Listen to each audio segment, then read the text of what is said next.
আসসালামু আলাইকুম। আলহামদুলিল্লাহ কোয়েল পাখির ব্রুডিং সেটআপ সম্পূর্ণ করলাম। আর এই সেটআপটি আজকের মধ্যেই সম্পূর্ণ করতে হবে, তাই জন্য তাড়াহুড়া করে সকল কাজগুলো শেষ করতে হবে। ইনশাল্লাহ খুব শীঘ্রই কোয়েল পাখির জিরো বাচ্চা আনতে চলেছি। তার আগে একটা কথা বলে নিই, এই কোয়েল পাখি পালনে আমার পূর্বে কোনো অভিজ্ঞতা নেই, যদিও এর আগে আপনাদের একটা ভিডিও দিয়েছিলাম 40 পিস কোয়েল পাখি আমি নিয়ে এসেছিলাম। আর সেই পাখিগুলো 40 দিন বয়সের ছিল। তো সেই পাখিগুলোকে আমি কিছুদিন ধরে পালন করছি, সবগুলোই পাখি সুন্দর আছে আলহামদুলিল্লাহ। কোয়েল পাখির ব্রুডিং এর যে জিনিসগুলো ছিল সেগুলো কিনতে কিনতে কিন্তু আমাদের দুপুর গড়িয়ে গেল, তাই আমরা ভাবলাম যে দুপুরের খাবারটা শেষ করে নিই। সকালবেলা কাজ থাকার কারণে দুপুরবেলা এইগুলো কিনতে এসেছি, তাই জন্য অনেক বেলা হয়ে যাওয়ার কারণে কিন্তু আমরা খাওয়া দাওয়া শেষ করে নিলাম।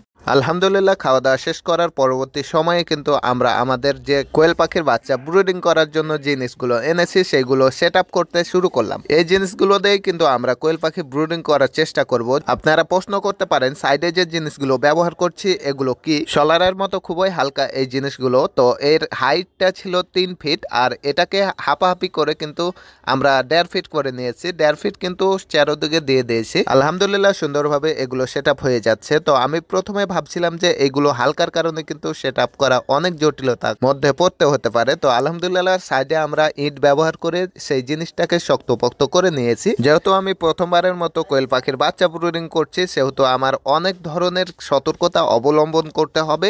যদিও এই পাখিগুলো আমি এর আগে কখনোই ব্রুডিং করিনি, এগুলো ছাড়াও কিন্তু যে অন্যান্য পাখিগুলো আছে, কোনো পাখি বা মুরগি থেকে শুরু করে কোনো ধরনের কিছুই আমি এর আগে ব্রুডিং করিনি। ইনশাল্লাহ কোয়েল পাখির বাচ্চাগুলোকে আমি সুন্দরভাবে ব্রুডিং করতে পারবো। আর এই ব্রুডিং এ যদি আমার কোনো রকমের খামতি থেকে থাকে আর আপনাদের মধ্যে যদি কেউ অভিজ্ঞতা থেকে থাকেন, তাহলে অবশ্যই আমাকে কমেন্ট করে জানাতে পারেন। এতে করে আমার অনেক উপকার হতে পারে। আমার যারা ভিডিও দেখেন তাদের মধ্যে অনেক অভিজ্ঞতা সম্পন্ন খামারি রয়েছে, তাদের যদি মনে হয় কোনো ধরনের ভুল ভ্রান্তি এখানে হচ্ছে, তাহলে অবশ্যই কমেন্টে জানাবেন, সেটা আমি সংশোধন করার চেষ্টা করব ইনশাল্লাহ। আমরা যে তাপের ব্যবস্থাটা করেছি সেই তাপের জন্য কিন্তু একটা ব্রুডিং সেটআপ নিয়ে এসেছি আমাদের পাশের মুরগি খামারি এক ভাইয়ের কাছ থেকে। তো এই জিনিসটা দিয়ে আমি এই কাজটি চালিয়ে নিব।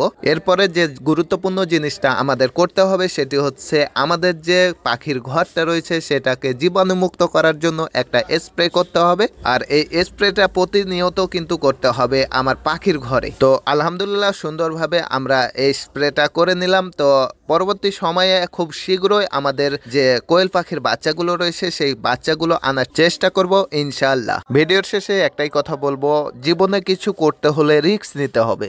আপনি যদি সঠিক জায়গায় সঠিক সময়ে রিস্ক নেন, তাহলে অবশ্যই আপনি সফলতা লাভ করবেন। সকলে সুস্থ থাকবেন, ভালো থাকবেন। আসসালামু আলাইকুম ওয়া রাহমাতুল্লাহ।